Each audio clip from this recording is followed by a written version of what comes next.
Assalamu alaikum wa rahmatullahi wa barakatuh. Bismillah. My name is Fatima Orsame, and I welcome you all to our webinar on evolution and the scales of scripture. And I will be your moderator today for this conversation. The topic of biological evolution is at the heart of the debate concerning the compatibility of religion and science. Yaqeen Institute has released a collection of articles on the subject of Islam and human evolution, featuring scholarly research presenting different perspectives. The synergy of science and scripture is taken up in a paper by Dr. Nazir Khan and Dr. Yasir Qadi.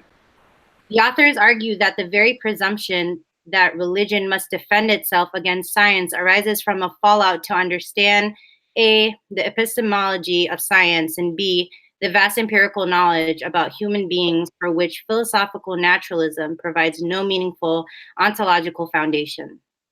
This paper argues for a critical evaluation rather than calling for either blanket rejection or accommodation of evolution. Yaqeen has also featured two additional perspectives from guest authors reflecting the diversity of viewpoints in the community, arguing against the acceptance of biological evolution as a whole on the basis of empirical failures.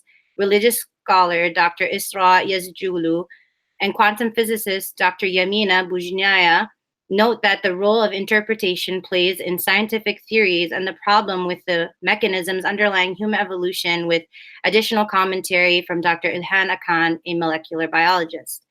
On the other hand, religious scholar Dr. David Jalajil argues that Islamic theology does not actually negate human evolution based on the traditional stance of tawaqquf, theological non-commitment, on matters of the unseen that are not explicitly mentioned in the text. Today, we are joined by Dr. Nazir Khan, Dr. Yasir Qadi, Dr. David Jalajil, and Dr. Isra Yazjulu. Welcome. We will first begin with one of the co-authors of Human Origins, Dr. Nazir Khan. Do you mind sharing some of your thoughts about your paper and the topic of human evolution? Assalamu alaikum wa rahmatullahi wa barakatuh. Jazakallah khair. Alhamdulillah wa salatu wa salam ala rasulillah wa ala alihi wa sahbihi wa mawala. Allahumma alimna ma yanfa'na wa zidna ilma. I just want to welcome everyone to this Yaqeen webinar, and I'm grateful to be a part of this discussion panel. Jazakallah khair, Sister Fatima, for the introduction. So the topic of evolution in Islam is one that, first of all, what's my personal interest in this topic? I would say for myself as a medical doctor in the field of neuroradiology and a clinical neuroscientist, the biological sciences are my area of expertise. And at the same time, being involved as a local volunteer imam in my community, conducting Islamic theology classes, delivering Friday sermons, many youth approach me with this question. They may have been studying evolutionary science in their undergrad courses, and it's this fundamental question of how do we reconcile, on the one hand, evolution, with, on the other hand, the creation of human beings from Adam and Eve in the Quranic account. And the broader question being, how do we fit religion with science? And I find that it's very interesting because this question frequently occurs, often because people are not familiar with either the philosophy of science or the Islamic theological sciences, and why there's absolutely no conflict between these disciplines.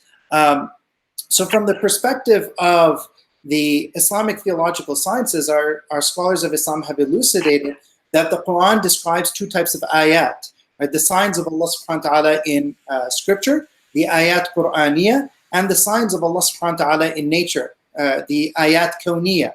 And rather than saying we should either reject science or reject scripture, and we have to take an either or position, the more interesting question is, how do we actually integrate the knowledge that we get from ayat Qur'aniyah and ayat kawniyah to come up with a more deeper and profound understanding of human origins?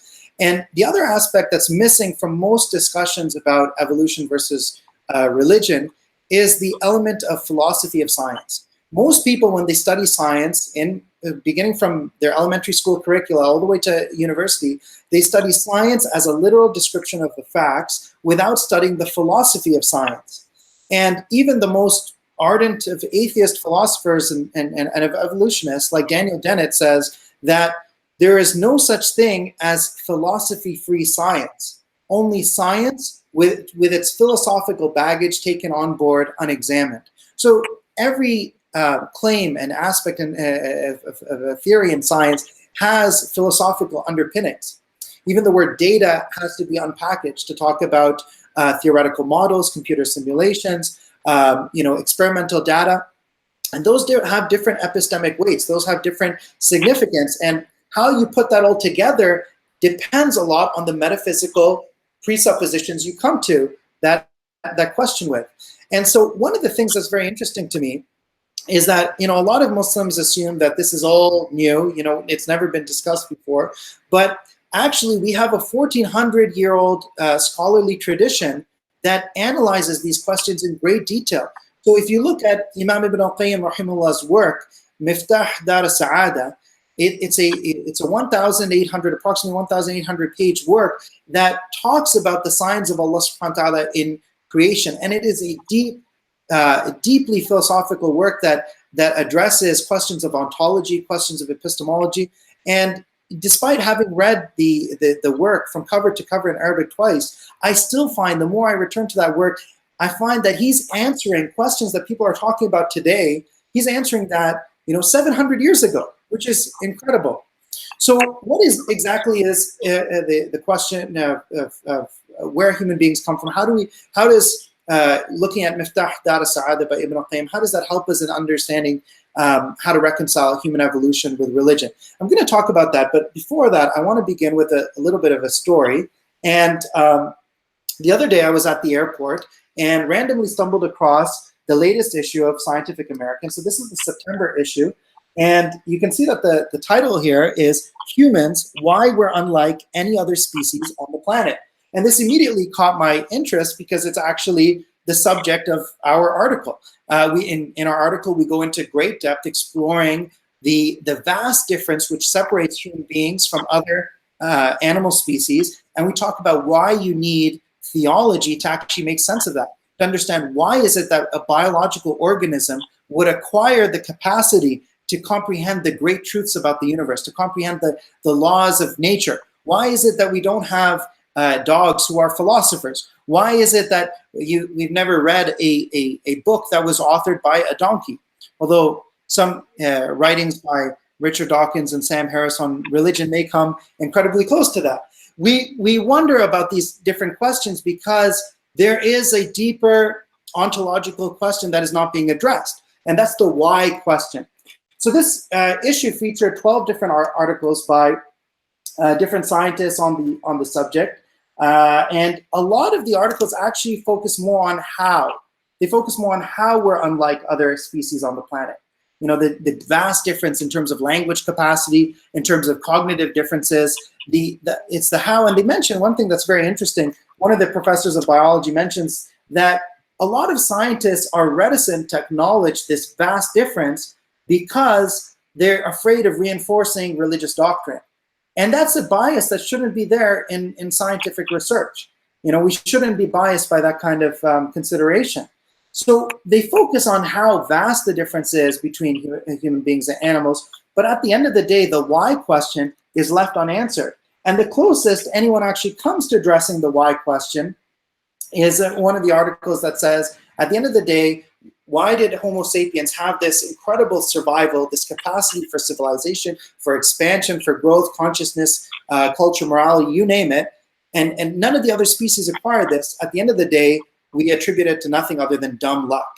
And that's deeply unsatisfying from a scientific perspective. Science should ground its explanations in rational thinking. And so that's one of the things that we explore in the article. And we talk about why you need to have a theological explanation. When you look at what the Quran says, it's one of the first things mentioned. For example, the gift of language, right? Allah subhanahu wa ta'ala mentions in Surah Ar-Rahman, for example, Ar-Rahman, allama al-Quran, khalaqa al-insan, allamahu al-bayan. The very first thing that Allah subhanahu wa ta'ala mentions after the creation of the human being is being endowed with the gift of language. That Allah endowed the human being with the gift of language, and through that gift of language, we're able to conceptualize so many things. We're able to understand who is our creator. We're able to understand our duty here on earth to promote righteousness and to forbid evil, and in doing so come closer to Allah subhanahu wa ta'ala. So that spiritual capacity is deeply intertwined with that ontological capacity for increased consciousness, increased language, thought.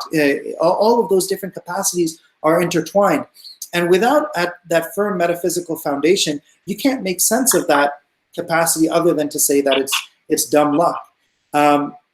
So that's just summarizing one aspect of one of the things that we get into in the article. And inshallah, I invite everyone to read it and to ask questions. And of course, we'll have more discussion here as well, inshallah. Barakallah. We will continue on with our next speaker, who also co-authored Human Origins with Dr. Nazir, Dr. Yasir Qadi. Dr. Yasir Qadi is a resident scholar of the Memphis Islamic Center, a professor at Rhodes College in the Department of Religious Studies, and is the Dean of Academic Affairs at Al-Maghrib Institute.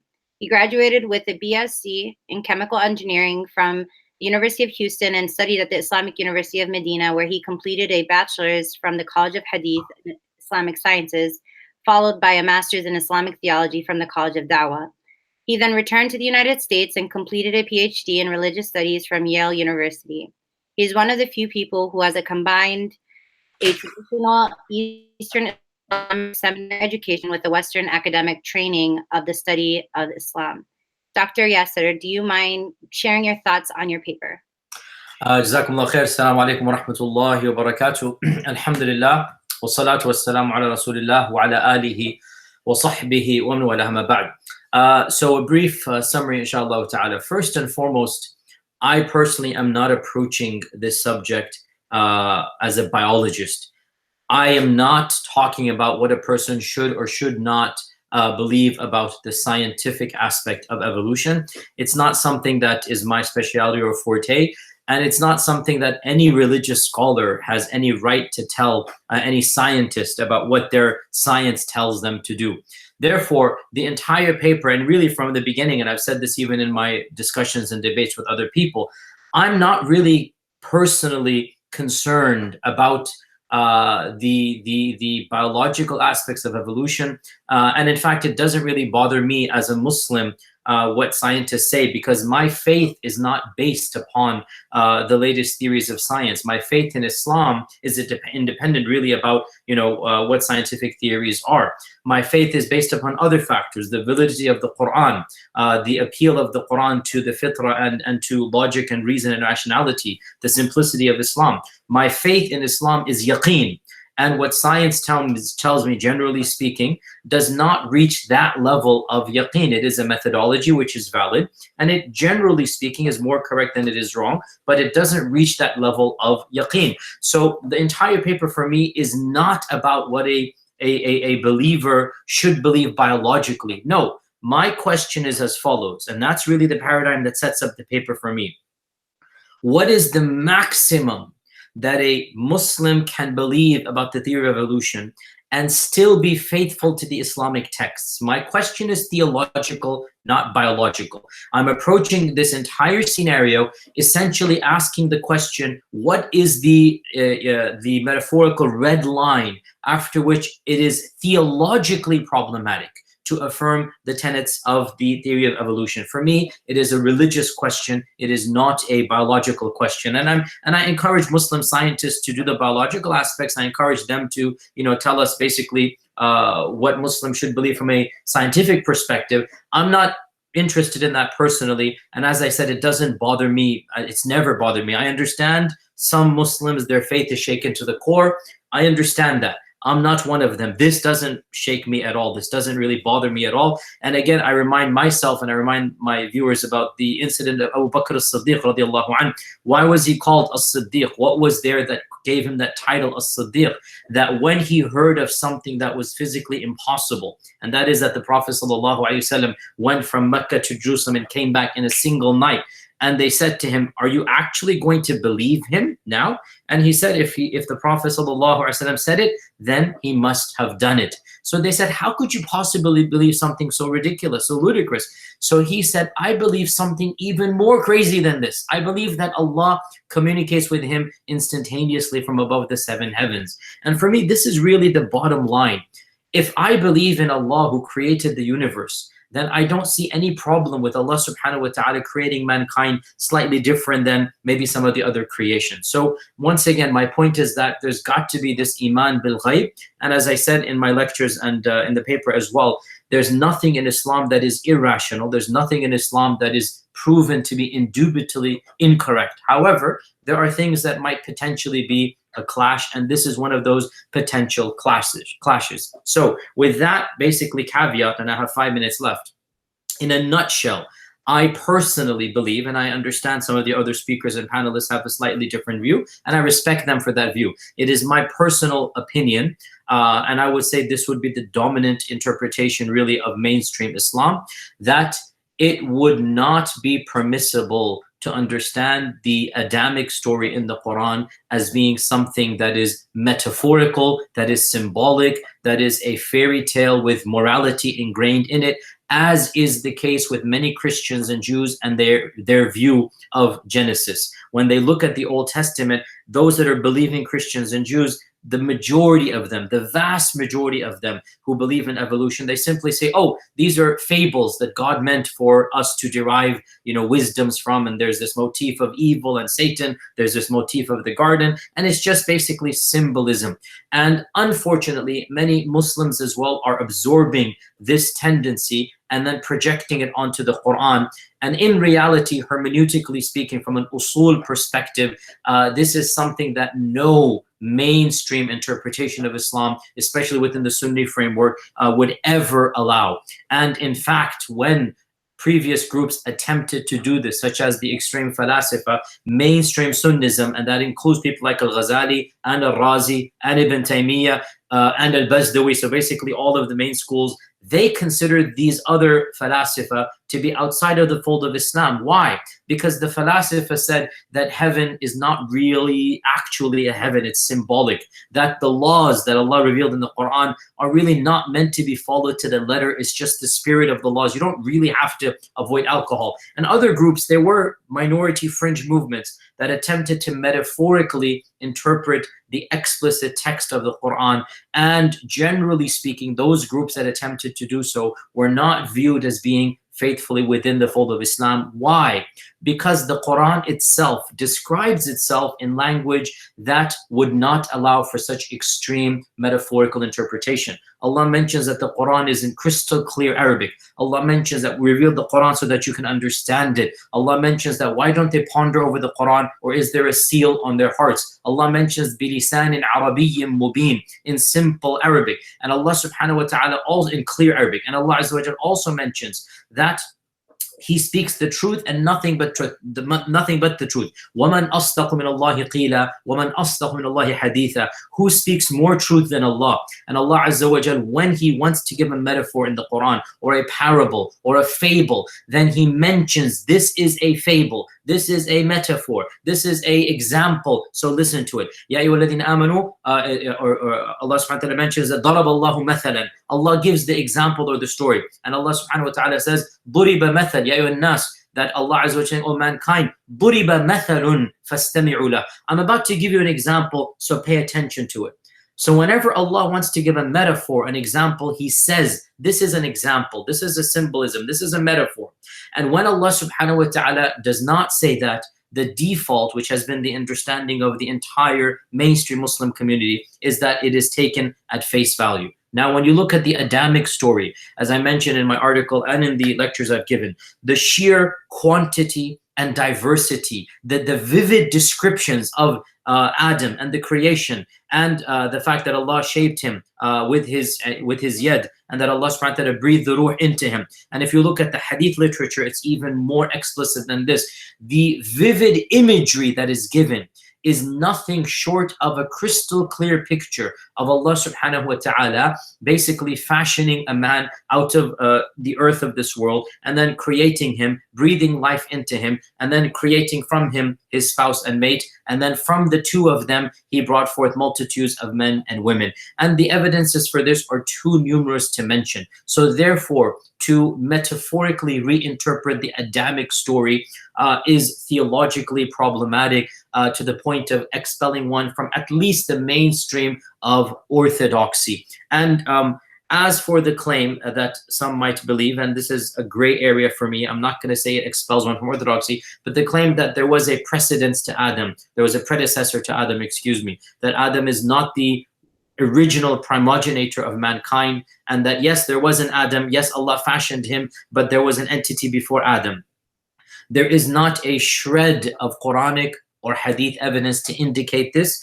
Now, this doesn't mean that it is, blasphemy or heretical to do so, but I would say that the image that the Quran is creating would not support this hypothesis. Nonetheless, if somebody believes this, and I believe, some of us here do that, if somebody believes this, I would say that personally, I find this a little bit bizarre, but you're still being faithful to the Quran, at least, that as long as there is a figure of Adam that is considered to be real and the primogenitor of all of mankind, then that person has been faithful to the Quran. The bottom line, with this I conclude, what is the red line beyond which I would say it is theologically problematic and your faithfulness to the Quran is in jeopardy? That red line is to negate the existence of the primary progenitor, the sole primogenitor of all of what we call the Homo sapien or the human species. That is something that is crystal clear. Ya ayyuhan nasu inna khalaqnakum min dhakarin wa untha.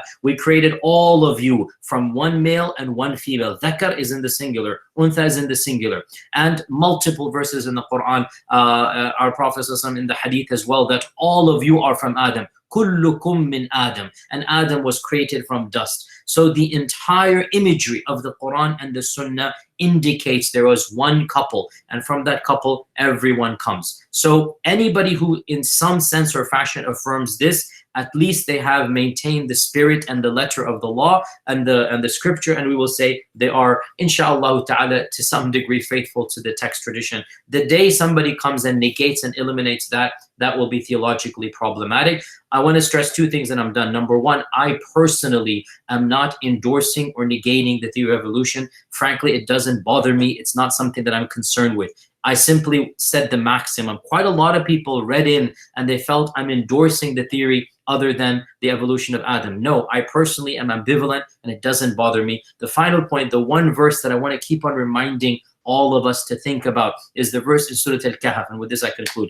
مَا أَشْهَدْتُهُمْ خَلْقَ السَّمَاوَاتِ وَالْأَرْضِ وَلَا خَلْقَ أَنفُسِهِمْ. To me, this is the key verse of the entire debate, the entire argument. Allah is speaking basically in the first person. He's speaking directly to mankind. And he is saying that I did not allow them, meaning mankind, to witness the creation of the heavens and earth, nor even did they witness their own creation.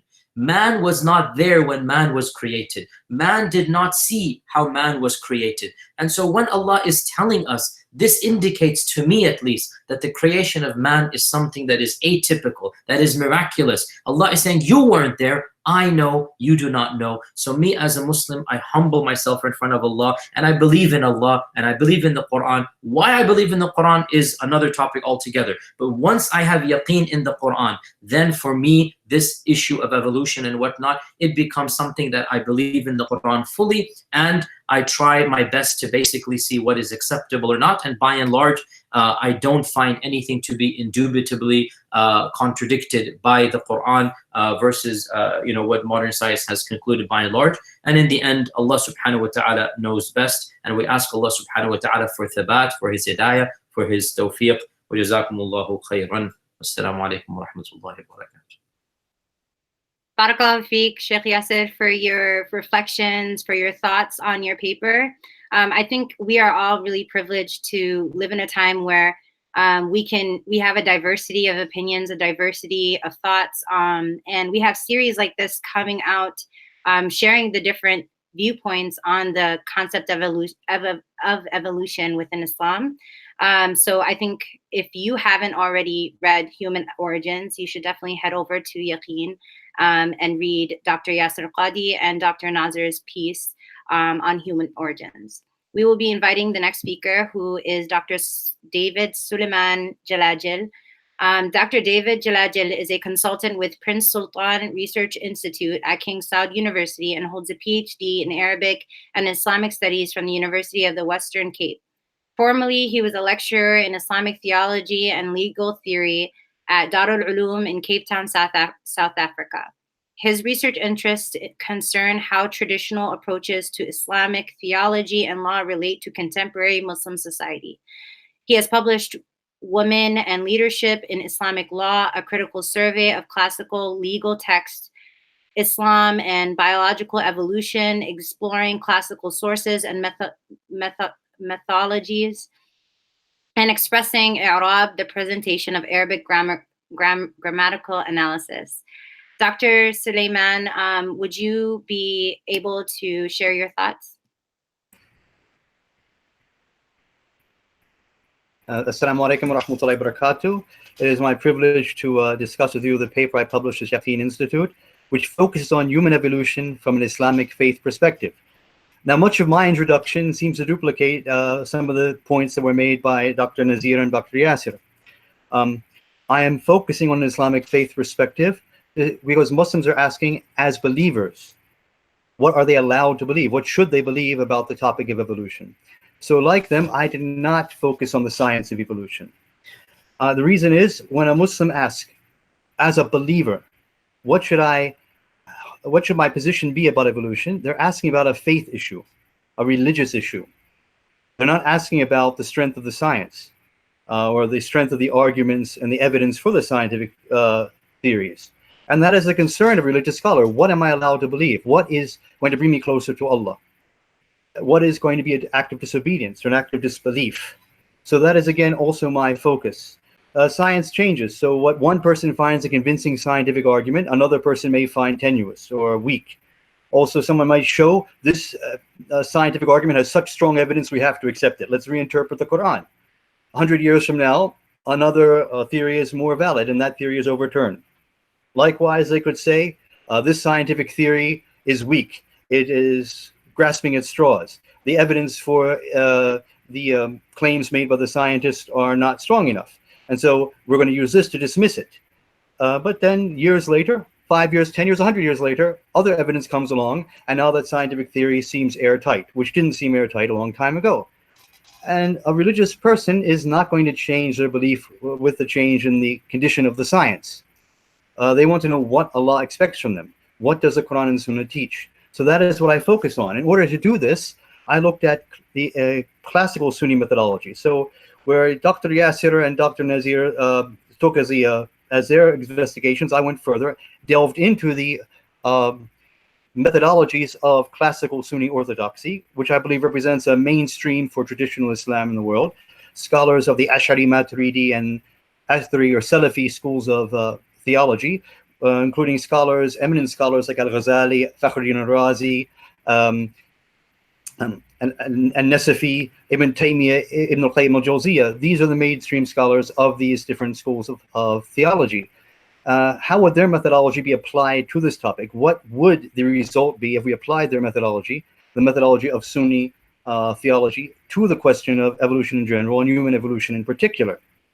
And so from there, I want to point out, I don't endorse any scientific theory in my paper. I'm not trying to promote evolutionary theory or deny it scientifically. My paper is focusing on theology. Likewise, I am not trying to promote any theological school.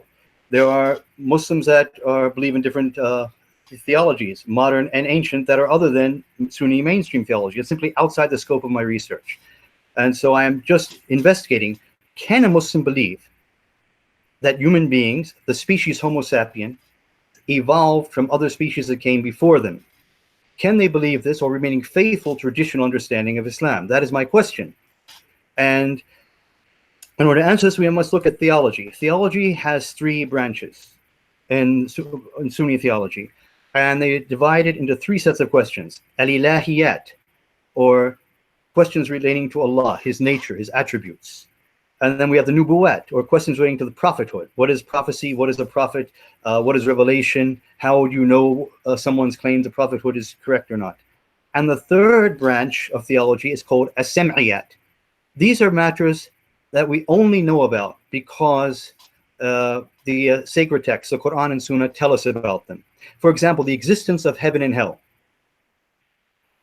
We would know nothing about the idea that heaven exists, or that hell exists, or that angels exist, or that demons exist, or jinn exist, except because this was informed by the Quran and the Hadith that talk about it. And because we believe the Quran as Muslims, and we believe in the Sunnah, we believe these things.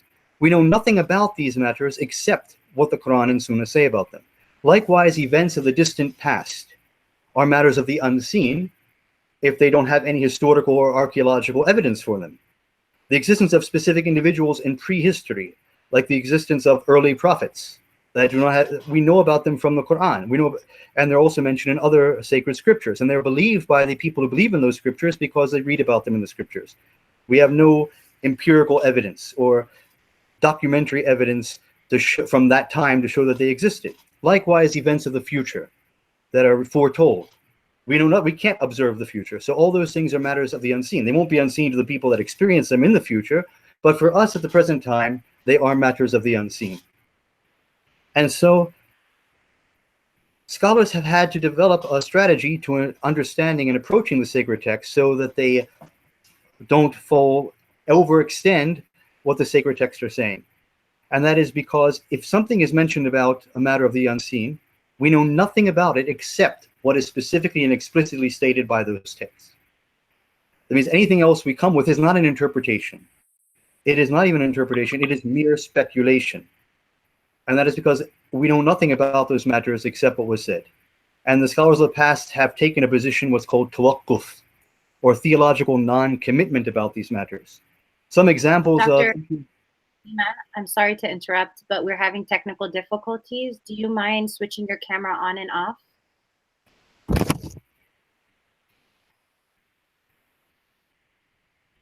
How is it now? Hello? Yes. Is everything okay? Yes, give us one moment. I'm sorry. We're having technical difficulties with your camera. Apologies.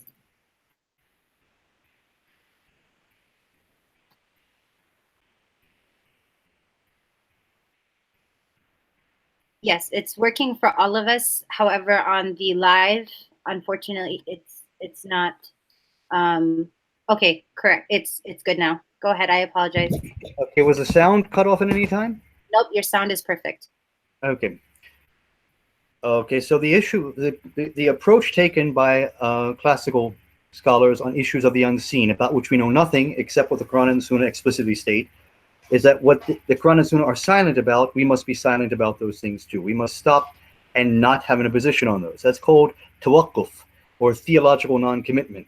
Basically means to stop and not interpret or not try to speculate about those matters. Some questions that the scholars of the past made tawaqquf, or theological non-commitment about, include: do people have a higher status if they are pious? Or do the angels have a higher status with Allah? Because only Allah knows who He deems having a higher status. Was Allah seen directly during the night of Mi'raj? Or was He seen indirectly? And are the jinn admitted into paradise if they are righteous, or are they just forgiven and spared punishment? These are questions about which scholars of the past have made tawaqquf. And examples could be cited even from the time of the Prophet ﷺ. There's a hadith in Sunan Abi Dawud, which a number of scholars consider sahih, including Al-Albani, Abu Dawud's 4657, where the Prophet ﷺ said, I do not know if Ezra, Uzair, is a prophet or not. Of course, who is a prophet? If somebody mentions a human being in the past, was that person a prophet or not? Only Allah knows that. If Allah tells us so-and-so is a prophet, Musa is a prophet, he is a messenger, then we know that. But if you mention somebody else in ancient history, and you don't even know what their teachings may have been, you'd have to make tawaqquf. And we have an example here, if it's sahih, or the Prophet made tawaqquf about the status of Uzair or Ezra, alayhi salam, if he is a prophet. We also have Ibn Abbas. Someone asked him about the ayah of the Quran. Verily, a day with your Lord is like 1,000 years by your count. Surah Al-Sajdah. Someone asked him about that. What does this mean? So he answered, well, what about the day whose duration is 50,000 years? He's referring to Surah Al-Ma'arij, verse 4, about the angels ascending in a day that is like 50,000 years. Now, the person who asked him was taken aback. He said, I just asked you this question so you could relate something to me. And he said, they are 2 days mentioned in Allah's book, and He knows best about them. I hate to say something about Allah's book without knowledge. So he made tawaqquf. He didn't try to interpret it and say days are metaphorical, they mean periods of time, like other scholars have pointed out. Like Anesfi points out, that when the world was created in 6 days, there was no sun and moon in the beginning to make days the way we understand them. So maybe it's just 6 periods of time. He just said, I'm stopping. That's an example of tawaqquf. It's different than in the question of interpretation, where if something is ambiguous in the Quran, or something has more than one possible meaning, or its literal meaning seems problematic, whether you're going to interpret it, which is ta'wil, or just accept it on its zahir, or apparent meaning, and then make tafweed, or not have it, or defer the interpretation of it, but while accepting its apparent meaning. That is in issues where you have more than one possible meaning to a text. Tawaqquf is a different, more conservative approach. When the question at hand is something we know nothing about, except what the Quran and Sunnah says. So anything we say is not interpretation, it's mere speculation. And that is where you do tawaqquf. And that is different than the issue of ta'wil and tafweed, or interpretation or deferment. It is a different issue which is used for different texts and different questions.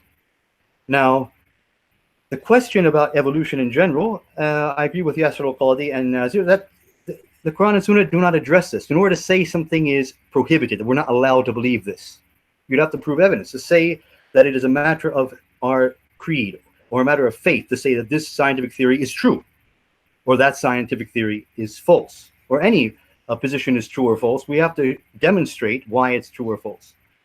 Using Quran and Sunnah, why are you making this claim about the scientific theory or about something else that you cannot believe it or you must believe it? You must have evidence one way or the other. And that's why some scholars have accepted evolution in general. Human evolution has been a bit more problematic. And that is because there are texts that deal with our ancestors, Adam and Eve. And the account of Adam and Eve in the Quran and Sunnah are clear that according to a traditional approach to understanding these texts, which is to take them on their zahir, on their apparent meaning, which is what scholars would do from all of the 3 schools of thought that I'm looking at, is that this is not a metaphor. As Yasser al-Qadi also said, it is not a story, a parable. These are real people, and they are ancestral to all of us alive today. That is indisputable from that perspective. Now, I know Muslims have other perspectives. Many contemporary Muslims have taken a metaphorical interpretation of this matter, and I'm not discussing that. I'm just saying that's outside the scope of what I'm focusing on, which is a traditional orthodox approach to the question. So if we accept this as the traditional orthodox approach to the question, that Adam and Eve were created without parents, and from them, all human beings can trace their ancestry. If that is what we say we have to believe, if we are going to be traditional Orthodox Muslims, that was what Muslims throughout history, the vast majority of Muslims and all of Orthodox Muslims have held throughout history. So if we're going to take that as our point of departure, the question remains, well, what about the question of human evolution? The fact that the idea that Homo sapiens may have evolved from other species of apes, who evolved from other species of mammals, etc., back to the earliest life forms, which is the idea of evolution being extended to human beings. Can a Muslim accept this? Or is there a contradiction between a Muslim's faith in the special creation of Adam and Eve and the idea that human beings as a species evolved from other life? And then we need to look at tawaqquf, which is the discipline of examining what the sacred texts say, to look at what they are, not just what they are saying, what they are not saying. And when you look at the text, we find nothing indicating what Adam and Eve encountered when they came to Earth. Even how long ago they came to Earth is not clear. And what they encountered here of other life forms. And of course, in the absence of any textual evidence about those matters, from a faith perspective, you need textual evidence from the Quran and Sunnah to tell you what happened in the distant past. If you have scientific evidence or historical evidence, that's a different matter. That is not a religious question.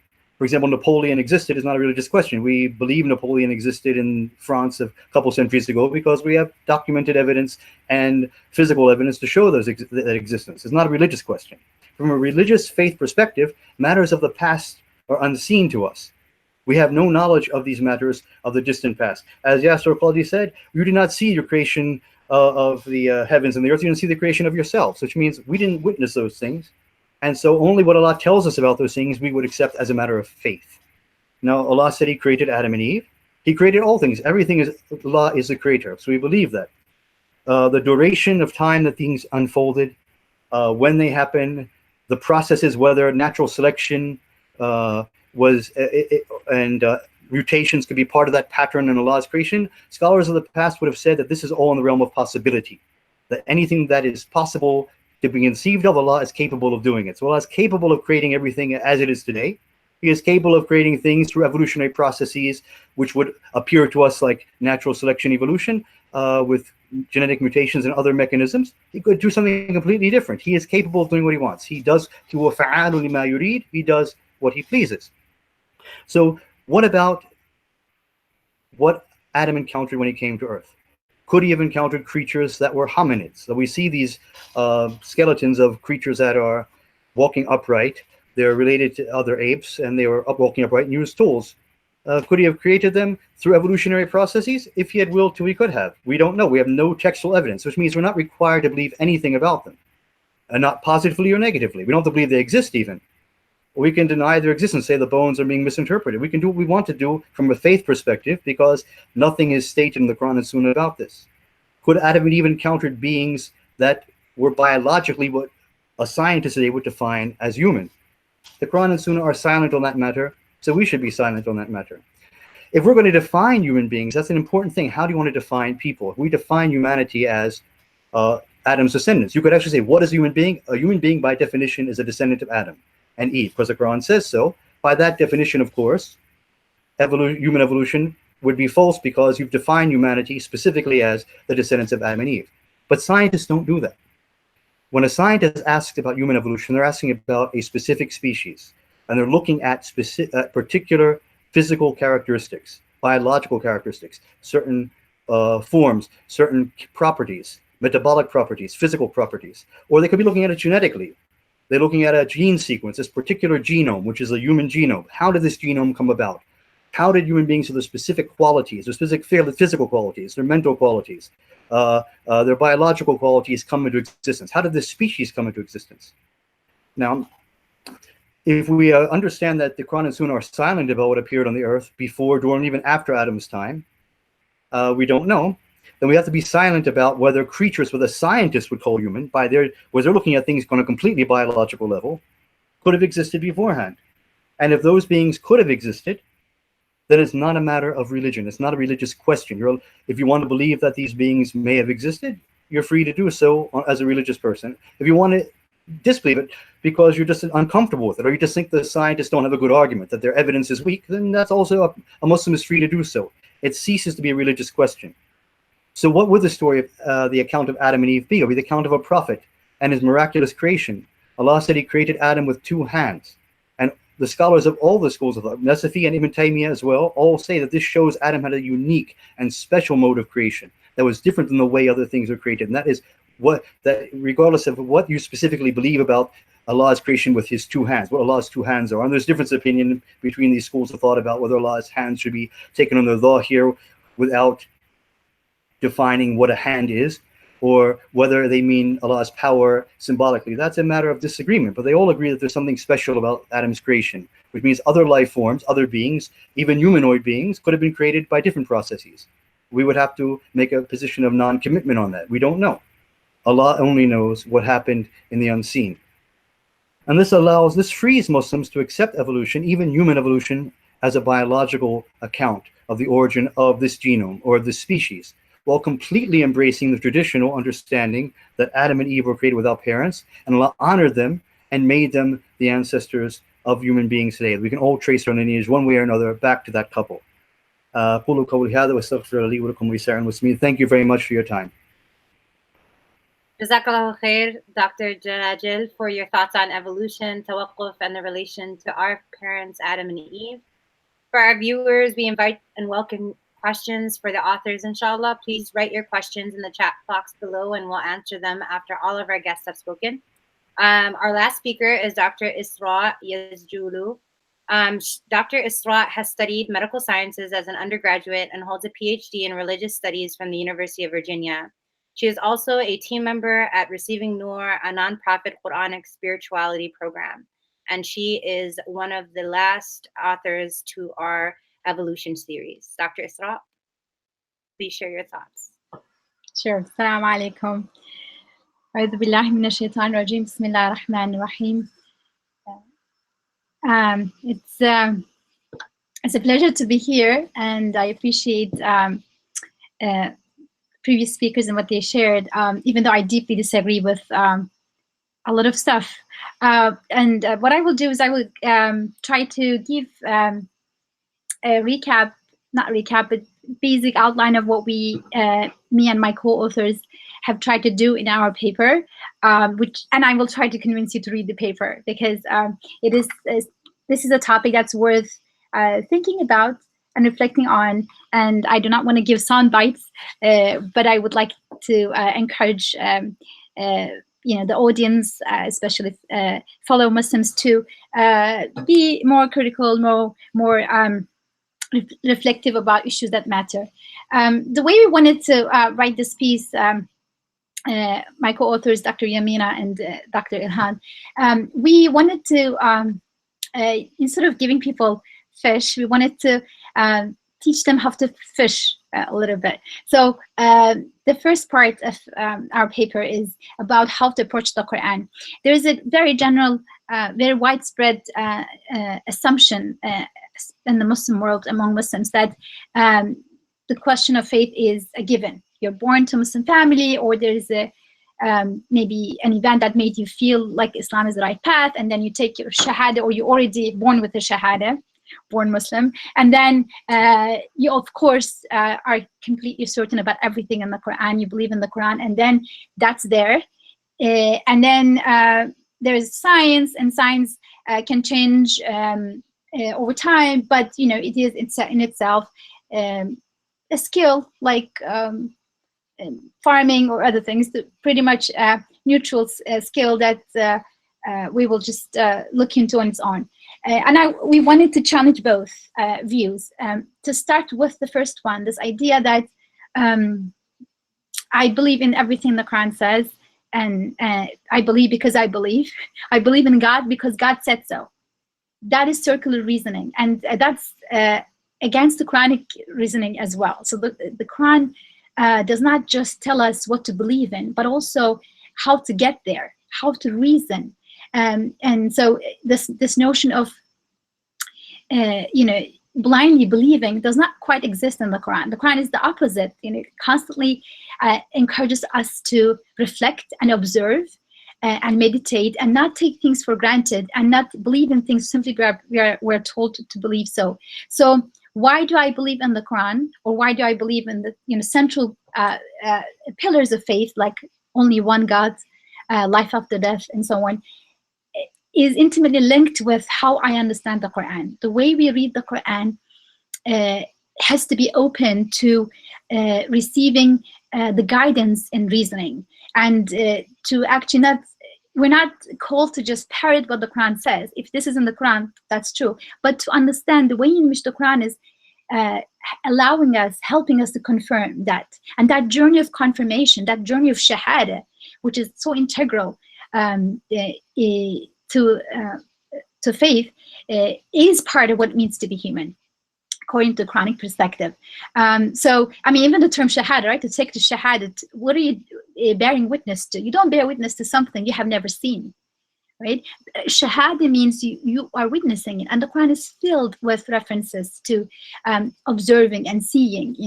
We will show you the signs. So show them the signs in the outer horizons and in your inner self, so that they will know that it is the truth. So this is very, very important, and this is something we have to recover. if we are to do justice to the Quran, and we are to also relate to the world and larger questions that the world brings to us. So that notion of faith being an existential choice based on evidence, it's a grounded choice based on reflection, is extremely important in approaching the Quran. This view have been in the Islamic tradition throughout. Most recently, I'm drawing a lot, we as a team have been drawing a lot from Bediüzzaman Said Nursi's tafsir in emphasizing this notion of tahqiq of iman, having grounded faith and not blind faith. And that requires us to engage with the signs of God in the world around us. So this idea of I believe in God, therefore everything is created, is reversed. Because I'm able to observe certain things, because I'm able to witness certain things, then therefore I believe that all of this goes back to one being who is merciful, who is powerful, who is wise, and so on. We can't flip this. It's a shortcut to flip, right? And I start with belief. I'm a believer, and then from that belief perspective, how do I see things? It's more like I believe because I'm convinced. Even I am, of course, guided in the process. This is not natural theology where you find God on your own. No, this is guided, but from the cues from the Quran. Those cues are not things to be parroted blindly. Those cues are to be taken in our reasoning process, in our observation process of ourselves and of the world around us. So this is extremely important. If we can recover this perspective, I think it will be much easier to decide our own personal stance on evolution theory of evolution or other things. And the other thing we talk about in the paper is the understanding of science. It is a common view, and it's true. It's a true common view, a very strong sentiment across the Muslim world. Our speakers who have spoken before me, they have also rightly highlighted this view that there can be no real contradiction between empirical reality and faith. And so there's a lot of optimism about science in the Muslim world. And also, since 19th century, there are lots of Muslim leaders have been talking about progress. We want to progress. We want more technology. We want to develop. These are all kind of initially kind of innocent sentiments, but it doesn't mean that we should subscribe to the discourse of science as a whole, as a factual one. It is not. We need to understand that science is not just a neutral project. It has, especially modern science, it has its own underpinnings that are, strongly biased and strongly has certain philosophical baggage. So we cannot just say, well, this is science, and what do we do with this? We're not talking about something that is free from interpretation. There are facts, right? And they're useful facts that come to us through science, but they're also, these facts are not just neutral, they're also interpreted. And we give nice examples of that. We're scientists in the team, Dr. Yamina and Dr. Ilhan. So we give nice examples of that on our paper in that section. Now the other thing is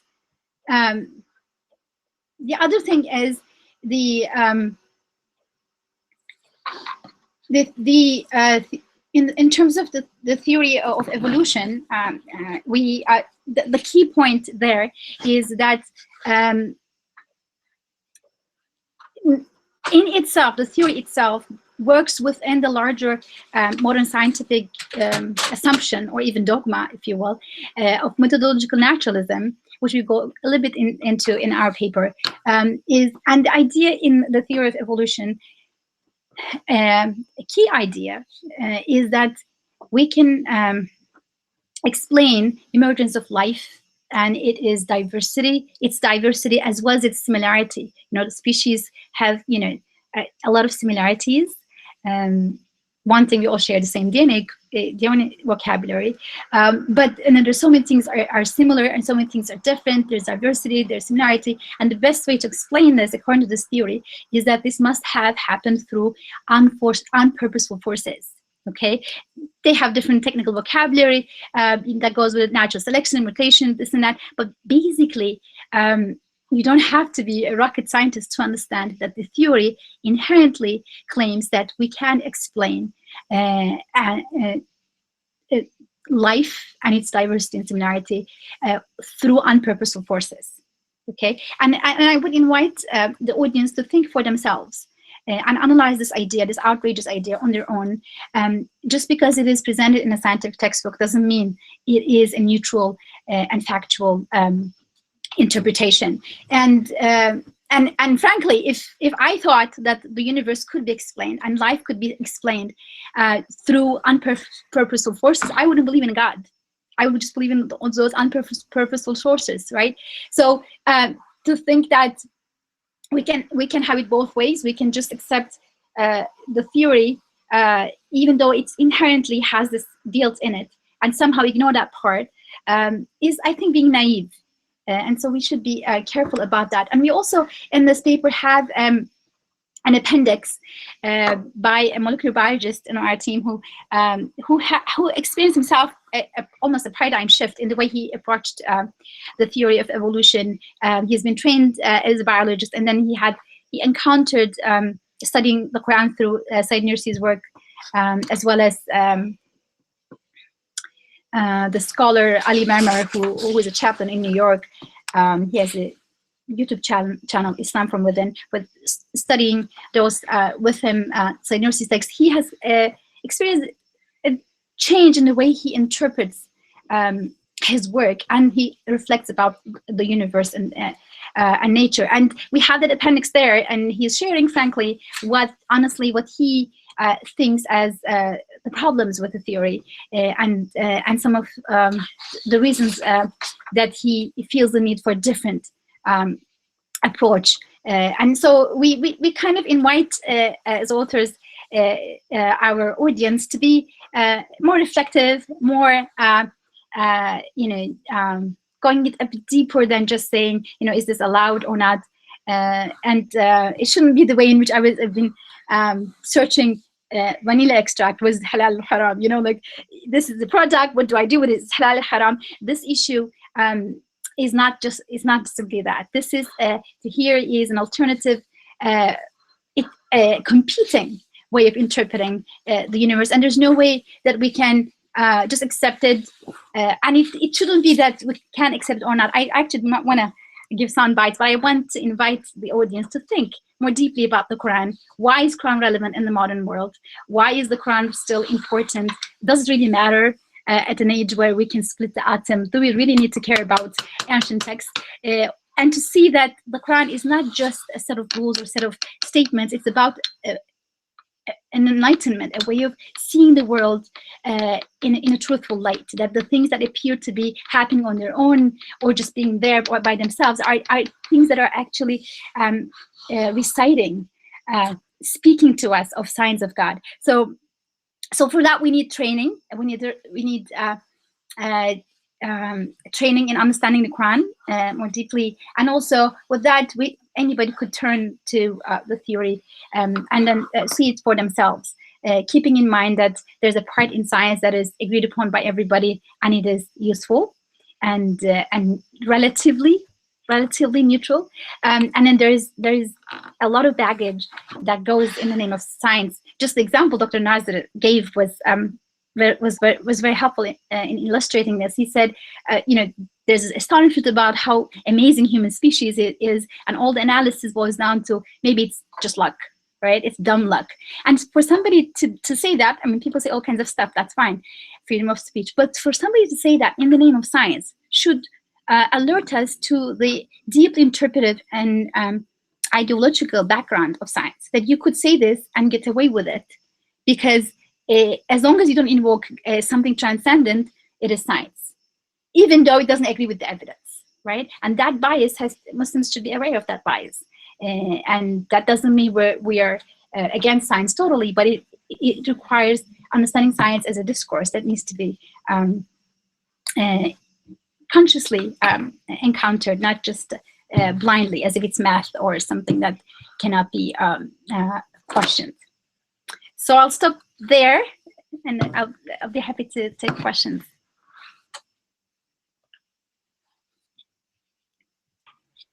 Jazakallahu khair, Dr. Isra, for your thoughts on evolution. And right now, at this time, I'll invite all of the speakers to turn cameras back on and go ahead and get started with Q&As.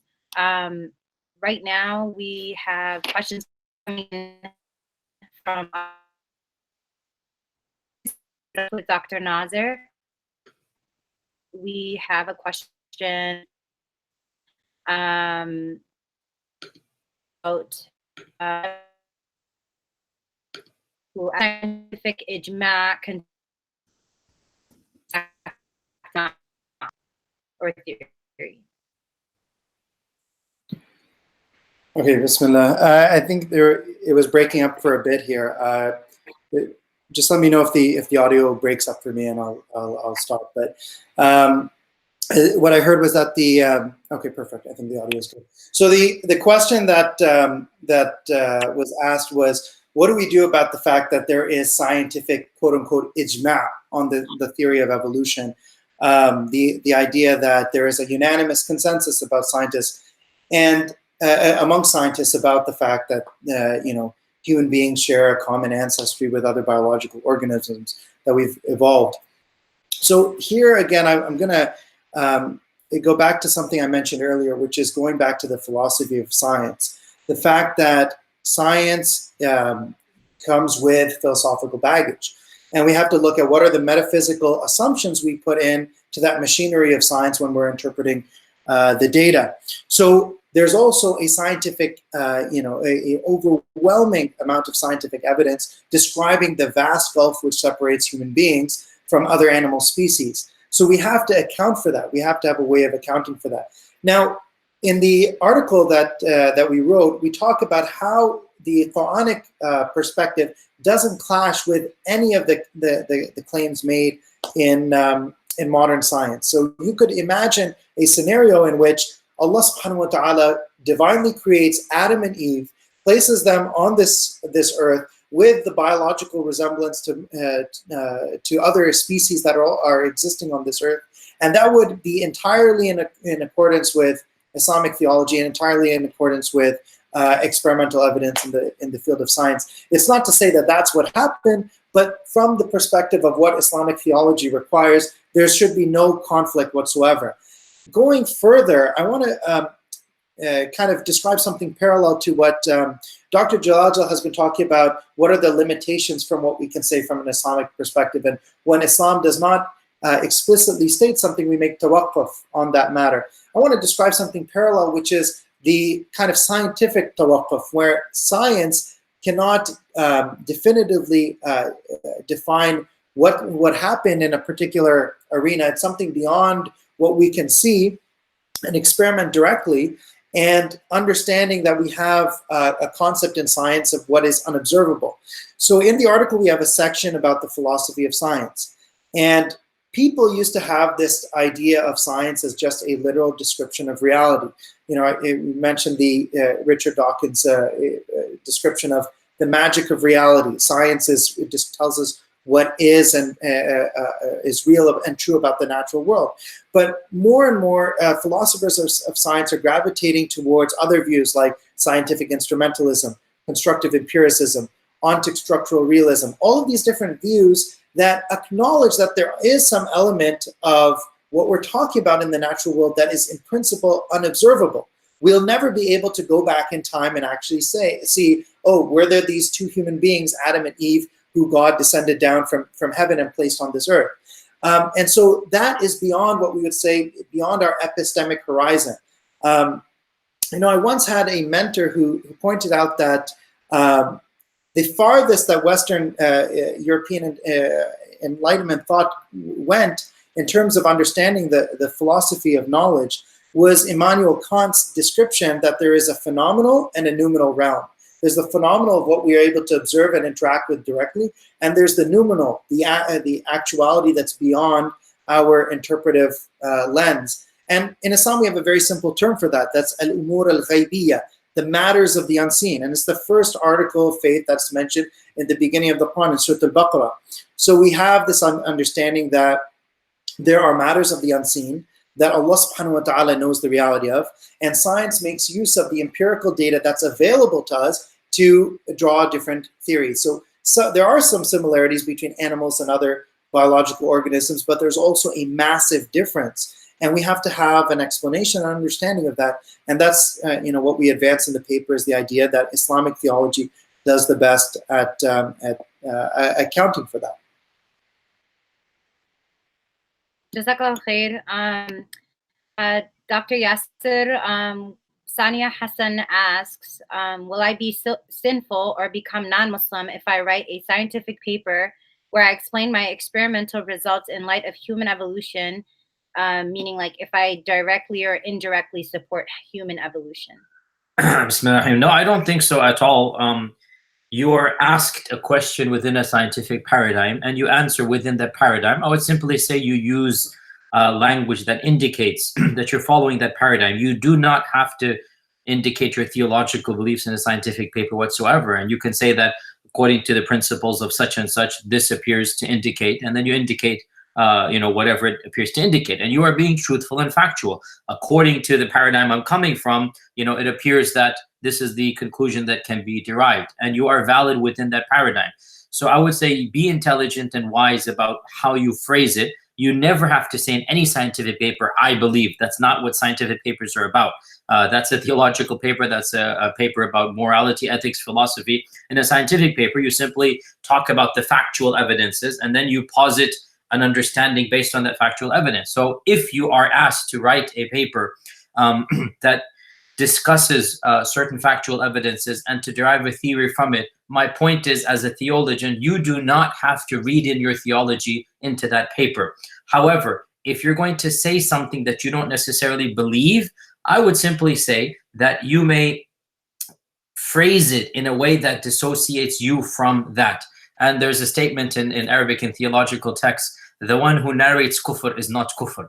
Narrating kufr doesn't make you a kafir. You can quote Iblis and you can quote Fir'aun when he says, Ana rabbukum al-a'la, and say, Fir'aun said, I am your God. And the fact that you're saying, I am your God, you're quoting Fir'aun, doesn't mean you're saying, I am your God. So once again, you're not asking me for advice about your paper, nor should you. You're asking me theologically and Islamically, am I sinful for essentially talking about evolution from within that paradigm? And my response, and Allah knows best, no, you are not sinful, but phrase it wisely and don't ever state that I believe. Rather put it that from within, the scientific framework, it appears that this can be derived. And you're right, from within a scientific framework, maybe that can be derived. Like I said in my videos, it's not in the paper, I don't think evolution is necessarily bad science. It seems to be reasonable science. So it's not that we disagree with evolution on scientific grounds. We don't. I personally don't.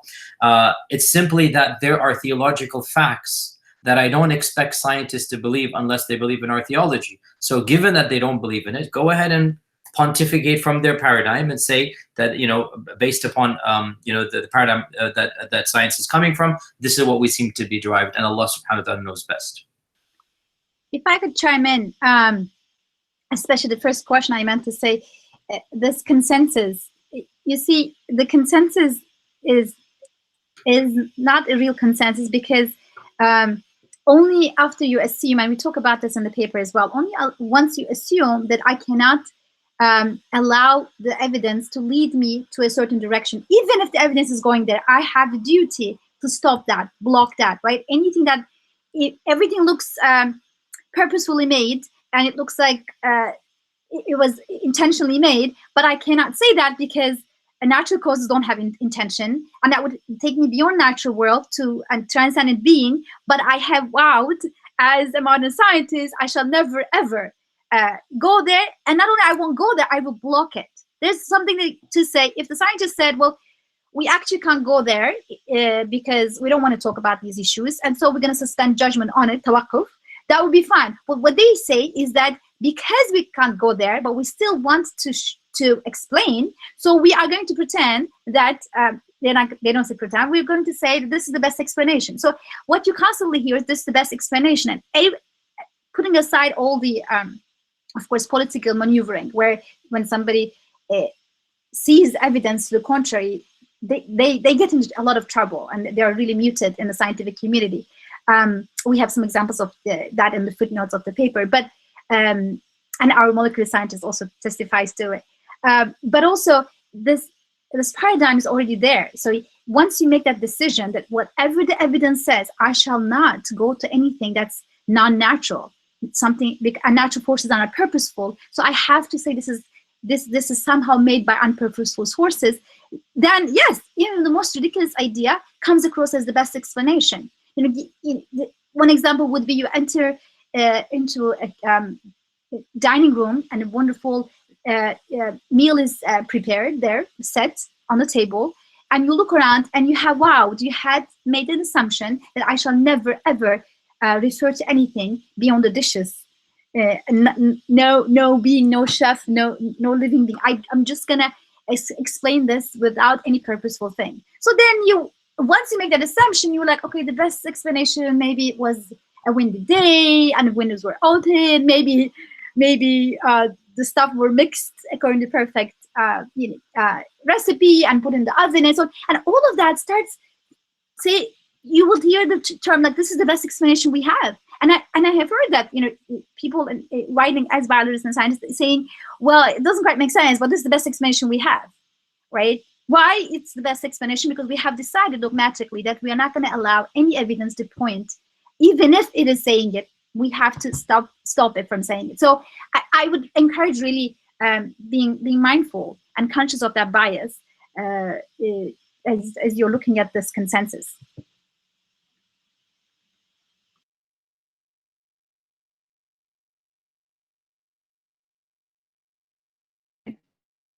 Does that go to our question, David? We're at the adoption origination make it procreate. I didn't hear the question. You're breaking up. Okay, I apologize. This is interpretation of atoms that make it possible that atoms procreated with animals.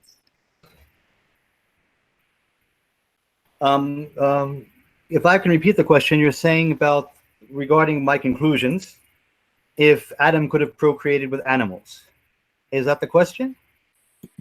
Yes. Because I couldn't hear it clearly. Yeah, sorry. I'll just mention the question that's been submitted. The question that was submitted for you, Dr. Jalajal, is doesn't your interpretation of Adam's origination make it possible that the descendants of Adam procreated with animals? Before I address the question, I understand the question, but we have to deal with the issue of animals.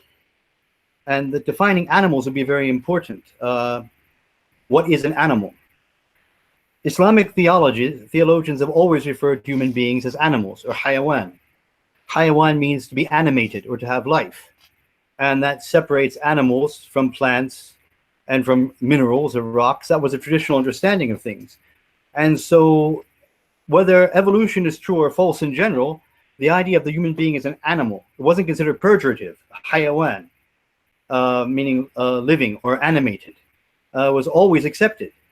And the ancient Greeks talked about the human being the hayawan natiq, or rational animal, an animal with the distinction of having reason and language, but mainly reason here. So if Adam procreated with Eve, it would be considered having procreation with an animal.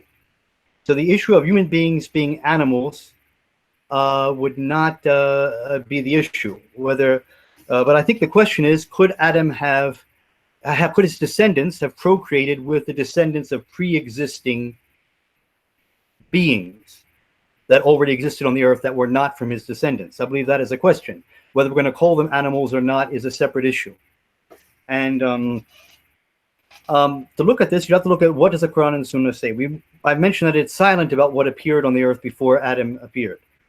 What we know for a fact from the Quran and Sunnah, and what is a matter of consensus among all jurists and theologians, is that we are descended from Adam and Eve. As Yasser al-Qadhi said, all of us are descended from Adam and Eve. We can trace our lineage back to Adam and Eve.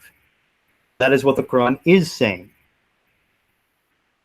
Now, the question remains, what if somebody wants to speculate or hypothesize that Adam's son or grandson or great-great-grandson married a person that existed in some previous time that was not a descendant of Adam, that was already there? Would that contradict with what the Quran and Sunnah are saying? Or will we have to make tawakkuf about that? Now, if Adam's great-great-great-grandson had married the last surviving person from some pre-existing population of biological humans, and they had children, those children would still be the descendants of Adam and Eve. And so on that basis, you could say that we can't say with certainty that we cannot rule that out with certainty on the basis of what the Quran and Sunnah are actually saying. You don't have to believe it. No, it's pure speculation. It's, from a theological standpoint, we shouldn't even be talking about questions like that. But if someone says, is it possible? Can we say for absolute certainty with yaqeen, because yaqeen is the issue in all matters of aqidah, you must have yaqeen. Can we say with yaqeen or absolute certainty that it didn't happen based on the strength of the textual evidence? No, we cannot say with certainty it didn't happen. You would have to actually make tawakkuf on the matter. You may not want to believe it, and no one is expected to believe it. There's not a matter of belief. There's absolutely no evidence in the Quran and Sunnah to say that there were any beings that were like humans before Adam came. There's no evidence whatsoever. So there's definitely no evidence to say that anybody intermarried with those beings. There's no evidence whatsoever. It's not a matter of faith whatsoever. But would it be a matter of faith to deny that possibility? You would need clear-cut evidence to say it's a matter of faith to deny that possibility. And Allah Ta'ala knows best. Jazakallah khair, Dr. Jalal. So I'm just going to take over for Sister Fatima due to some technical difficulties. So the next question that we have is for Dr. Isra.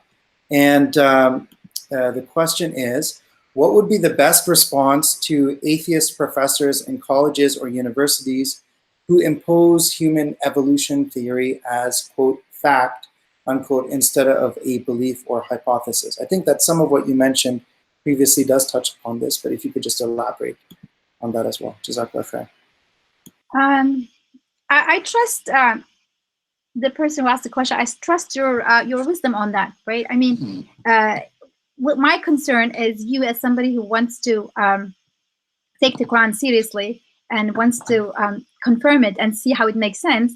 I'm concerned about you and me, myself, how I can understand the Quran more deeply and really confirm it, make shahada, and how I can interpret the world as a collection of signs and how signs of transcendent.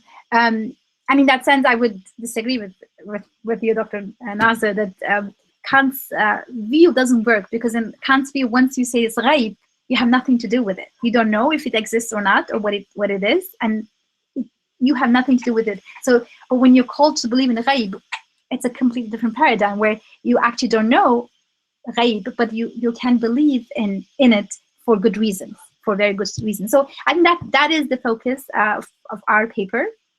And how would you deal with somebody who he's really close to that view and insists that this is a fact instead of a belief or hypothesis? That's the game in town currently, and in general you shouldn't. I mean, it's up to you, really, your wisdom, but you don't try to talk to somebody when they explicitly close themselves to the idea.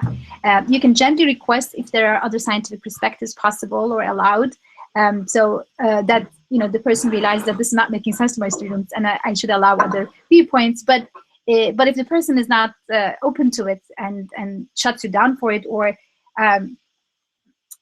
as Sayyid Hussein Nasser, when he was back in Harvard, when he kept asking questions, one of his professors said, we don't ask those questions anymore.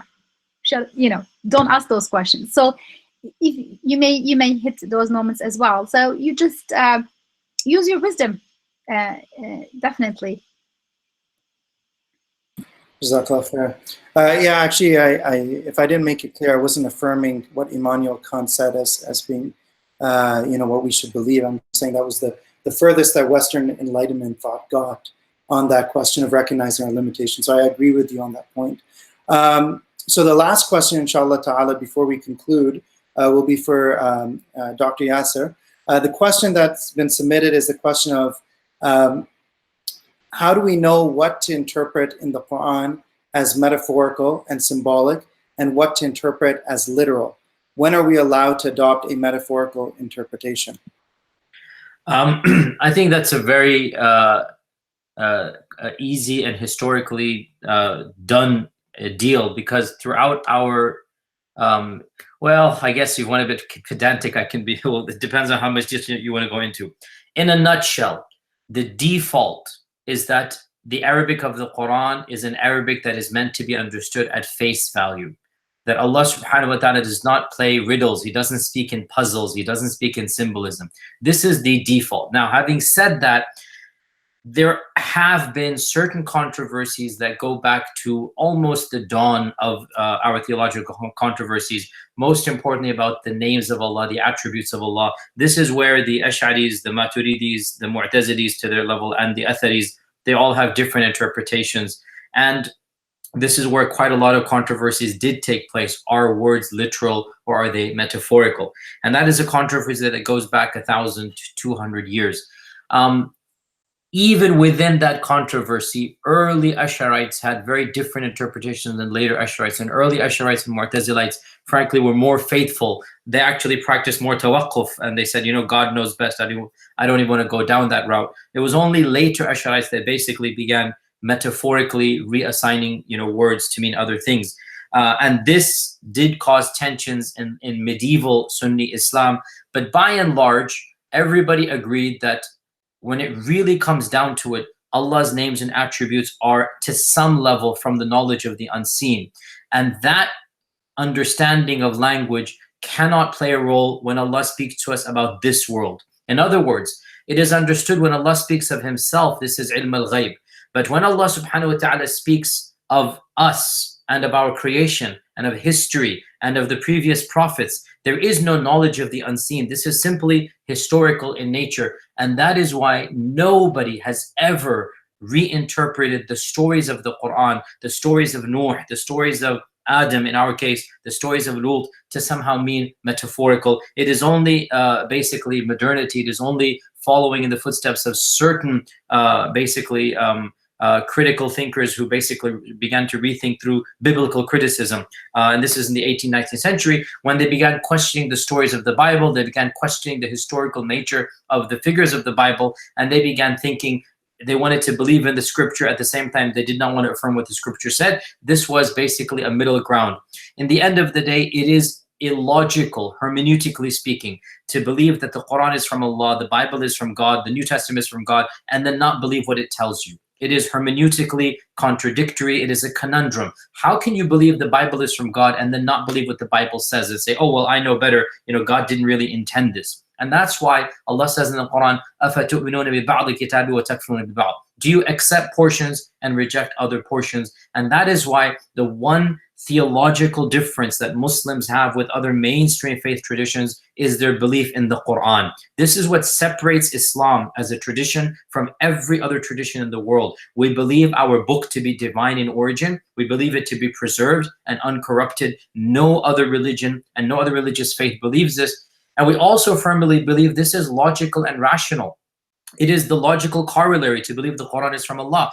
If you were to subject the Quran to your metaphorical interpretations, then in the end of the day, you don't need the Quran. You're following your metaphorical interpretations. If you don't like what the Quran says, you'll reject it. If you like what it says, you accept it. Essentially, the Quran becomes a superfluous book. You don't need it anymore.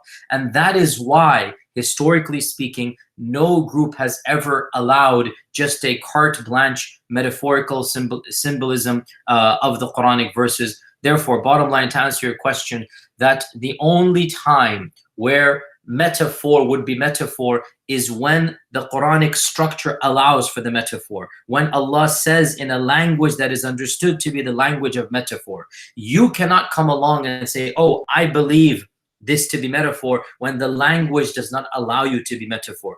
And that's why even when it comes to God's attributes, the fact of the matter is that at some level, the Ash'arites and the the Maturidis, they had somewhat of a valid point, because they said, look, when you say God's hand, does he really mean hand or does he mean power? And they had their interpretations. And that's why even the Atharis who disagreed with the Ash'arites, they never considered the Ash'arites to be outside the fold of Islam. They never said that you guys are not Muslim. There was from even the Athari perspective, there was semi-legitimacy, what's called in Arabic a shubha, that allowed for them to take that language metaphorically. That was not given to the philosophers who completely took the Quran and Sunnah, heaven and hell, the laws of Islam to be metaphorical, because there was no evidence whatsoever to allow them this leeway. So mainstream Islam considered the philosophers, and in our time some of the more esoteric groups, to simply not be faithful to Islam, to be outside the fold of Islam. Bottom line, the default is that Allah speaks in a language we understand. That's the purpose of revelation. Allah is the most eloquent. Allah is the most truthful. Allah knows best how to use language. So unless and until the language is being utilized in a way that indicates other than what it says, the default is that Allah says what he says and Allah means what he says, and Allah subhanahu wa ta'ala knows best. I see, Dr. Isra, you wanted to chime in at that, and then we'll close, inshallah ta'ala. Okay, I just wanted to add that the idea of literal and metaphorical interpretation also is an easier question if we come back to the purposes of the Quran. If the Quran is not there just a parrot, but it's something to be lived and confirmed, then as long as we are focused on a purpose, both can go hand in hand. And I do talk about metaphorical and literal interpretation in my book when I cover Ghazali, and then later Sayyid Nursi. So my book on understanding the Quranic miracle stories. So that could be of help, maybe. Okay, Jazakumullah khairan. I want to thank all of our speakers and authors, and I think that the astute audience member will have heard very interesting points of agreement and points of difference in the perspectives that were offered. So one point of agreement that stood out to me is that everyone on this panel has pointed out that there should be no conflict between science and faith, and it should pose no problems to a believer's iman.